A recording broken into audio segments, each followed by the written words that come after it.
Oi, gente. Tudo bem, gente? Tudo bem com vocês? Como estão passando? Se adaptando à nova rotina? Espero que sim. Eu estou bem, graças a Deus, apesar dos pesares, né?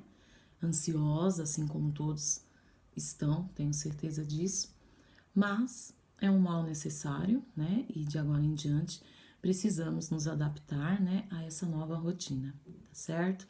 Então, de agora em diante, nossos encontros serão dessa forma, eu aqui e vocês aí. Mas de qualquer jeito, estamos juntinhos, tá bom? Vamos retomar os nossos conteúdos, tá certo? Na verdade, aqui a gente vai dar só uma continuidade, tudo bem? Vamos lá então, gente. Peguem aí as suas apostilas, tá certo? Como disse, daremos continuidade. Nós estamos aí na página 33, né? Onde é a continuação das prosas românticas, tudo bem? Especificamente capítulo 2, tá? Então, nós já havíamos falado, né, acerca desse assunto. Para quem não se recorda, as prosas são os textos mais longos, né? Esses livros que geralmente eu peço para que vocês façam as leituras.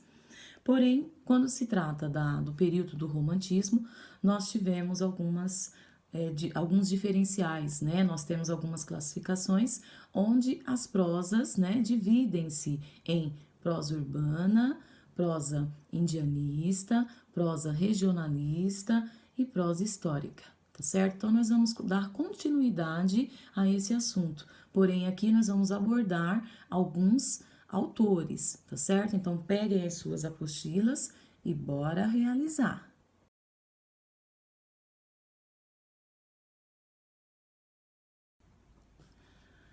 A partir daqui, gente, nós vamos começar a ver, né? Na verdade, retomar os principais representantes dessas prosas, tá? Aqui no caso, eu tenho Franklin Távora, tá? Que é considerado o introdutor da prosa regionalista aqui no Brasil, tudo bem? O Franklin Távora, ele era da região do Ceará, né? Foi historiador, teatrólogo, contista e como romancista ele se destaca, né? Com o regionalismo nordestino. Lembrando que as prosas regionalistas, elas sempre são desenvolvidas, né? O conteúdo é desenvolvido num cenário, num contexto de interior, tá certo? Então sempre vai acontecer num sítio, numa fazenda, né, numa chácara, assim como também nós reconhecemos aí os seus personagens, né, que trazem características na linguagem, no jeito de ser, no jeito de se vestir e em seus hábitos em geral. Bom, aqui nós temos então uma das principais obras, né, de Franklin Távora que representa a prosa regionalista, tá certo? Cujo nome é O Cabeleira. Essa obra, ela tem aí fortes características, né, da prosa regionalista, onde uma das é trazer um passado histórico de Pernambuco, ou seja, esse enredo vai acontecer, né, nas regiões afastadas ali de Pernambuco. Um outro fato importante e interessante desse livro é a regeneração do caráter, a regeneração do homem. Por quê? Nós temos um personagem que é o Cabeleira, que era considerado ali um homem violento, um homem que aterrorizava todos na região ali. Porém, essa regeneração vem a partir do momento que ele se apaixona pela Luizinha, né? Então, esse grande amor vai fazer com que o Cabeleira mude de postura. Então, a gente costuma dizer que aí também há uma disputa, né, entre a violência e o amor. Então há essa questão também da influência do meio, né, sobre o indivíduo. A partir do momento que ele se apaixona pela Luizinha, ele passa a viver com ela. Então eles fogem, né? E ele promete a ela que jamais será aquele homem, né, maldoso, violento. Apesar de lá na frente ele perder esse grande amor, ele continua sendo, né, um bom homem, mas ele acaba sendo preso, né, pela polícia em virtude do seu passado. Tá? Então, a obra O Cabeleira traz o símbolo, né, de que o Franklin Távora é o introdutor da prosa regionalista brasileira. Enquanto o Franklin Távora representa a prosa regionalista nordestina, nós teremos aqui o Visconde de Taunay, né? Onde ele vai nos relatar em suas obras as paisagens também do interior do Brasil. O Visconde de Taunay, ele era carioca, ele nasceu no Rio de Janeiro, mas essa obra a qual ele vai ter destaque, que chama-se Inocência, ele vai relatar o regionalismo do interior do Mato Grosso, tá certo? O Visconde de Taunay, ou Taunay, como alguns falam, ele era, né, contista, trabalhou com bastante peças de teatro, né? E também ele mexia, ele trabalhava com música, né? Ele também era, apesar da família, né, tentar tirá-lo dessa vida, como todos diziam, não conseguem. E ele vai aí se destacar também com uma obra que é considerada uma das mais importantes também aqui do regionalismo brasileiro, que é Inocência. Aqui nós vamos falar um pouquinho, né, sobre a obra.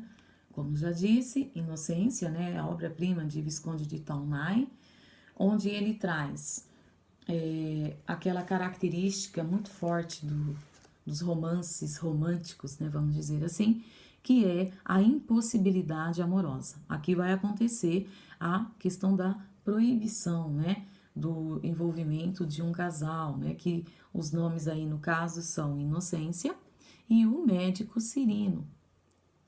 Além dele trazer essa questão do amor proibido, ele também vai trabalhar bastante a natureza idealizada, como já disse, na região do Mato Grosso. Nós teremos aí cenas de humor e sentimentalismo, mas, infelizmente, como já é comum na maioria dos casos, né, as obras românticas não trarão, nesse caso, não vai trazer um happy end, tá? O final da obra é trágico.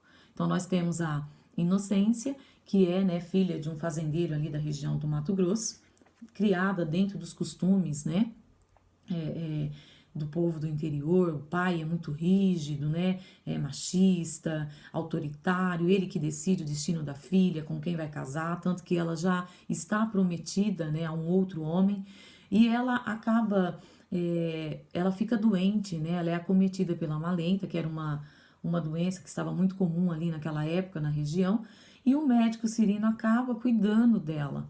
Porém, nesse período, eles se envolvem, eles se apaixonam. E aí tem toda uma situação, né, sempre distanciando os dois, né, a questão deles não poderem ficarem juntos por conta dela já ser prometida e até mesmo pelas questões dos costumes que eles têm, tá certo? Ali acaba-se, né, que o médico, ele vai ser morto, né, por esse suposto marido de Inocência, né? Ela acaba casando-se com esse homem violento, a maltratava, né? Então, ela acaba morrendo de desgosto para de se alimentar, né? Enfim, o final, como já foi dito, é um final trágico que, como vocês se recordam, é característica comum das obras românticas, né? Das obras, principalmente as prosas românticas, nessa fase aqui em que nós já estamos vendo há algum tempo. Bom, aqui nós temos o Manuel Antônio de Almeida, que é o nosso próximo autor a ser falado, e na verdade, dentro dessa classe das prosas, ele acaba sendo o último autor a ser trabalhado nas prosas românticas, por isso mudança de cenário.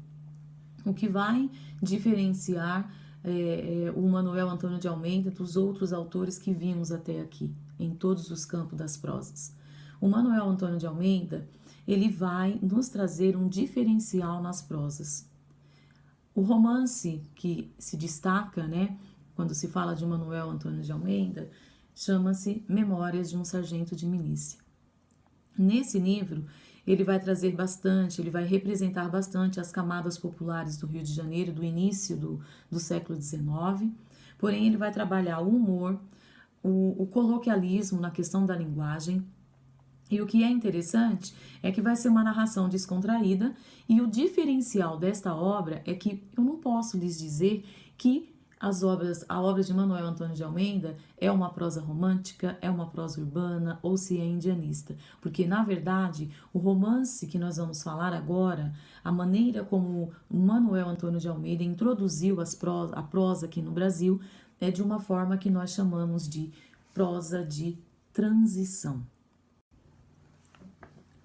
Em relação ao Manuel Antônio de Almeida, ao trabalharmos Memórias de um Sargento de Milícias, dizemos que é um romance de transição, porque nós estávamos trabalhando até então com prosas, né, com romances que traziam questões amorosas, né, a impossibilidade da realização do amor, né, questões de rivalidades familiares, né, trazemos também ali algumas questões da impossibilidade amorosa por questão social, enfim. Por mais que lá tinham-se finais trágicos, mas trazia-se características românticas, diferente da obra Memórias de um Sargento de Milícia. Falamos que é uma obra de transição porque é um romance que foi escrito no período do romantismo, mas quando você começa a ler uma obra como Memórias de um Sargento de Milícias, você percebe que não há nada de romântico nisso. Tudo começa com uma pisadela e um beliscão.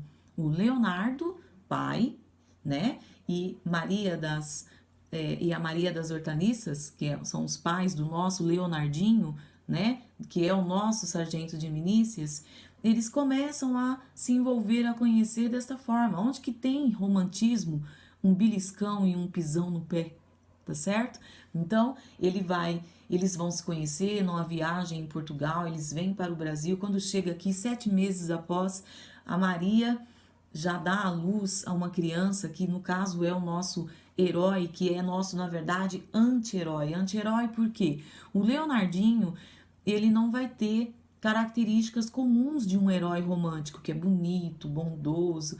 Ele é uma peste, ele é aproveitador, ele é preguiçoso, ele é folgado, né? Então, vai se trazer bastante essa questão dos costumes, né? De figuras, de pessoas, personagens existentes ali na região carioca, né? Nós temos ali também a questão das trocas de favores que são comuns. O Leonardinho ele só chega a ser um sargento porque vai ter pessoas ali indicando, né, falando por ele, para que ele tenha oportunidades em sua vida, principalmente vida profissional. Aqui também, os únicos momentos que nós teremos que caracterizam, né, o amor, o romântico, né, do homem nessa época, é um momento em que ele vai se apaixonar por uma moça, né, chamada Luizinha, mas que também não vai dar muito certo a vida amorosa dele, não, porque ela vai trocar ele por um outro. Então, tem toda essa questão do engraçado, do irônico em determinados aspectos de Memórias de um Sargento de Milícia, romance de transição. Então, gente, com a obra Memórias de um Sargento de Milícia, podemos dizer que encerramos, tá, a etapa das prosas, né, a divisão do romantismo, que sabemos que é dividido em poesia, prosa e teatro, tá? Então, encerramos aqui com a prosa, né, com o romance de transição, Memórias de um Sargento de Milícia. Porém, agora é com vocês. Solicito aqui alguns exercícios, tá? Está tudo explicadinho, como que deve ser feito, o que deve ser feito também antes de elaborar esses exercícios. E aguardem aí para o nosso próximo encontro, onde trarei a vocês as correções comentadas, como sempre fizemos em sala de aula, tá bom? Obrigada por hoje, fiquem com Deus e organizem-se, sempre realizando, tá bom? Um beijo a todos. Tchau, tchau.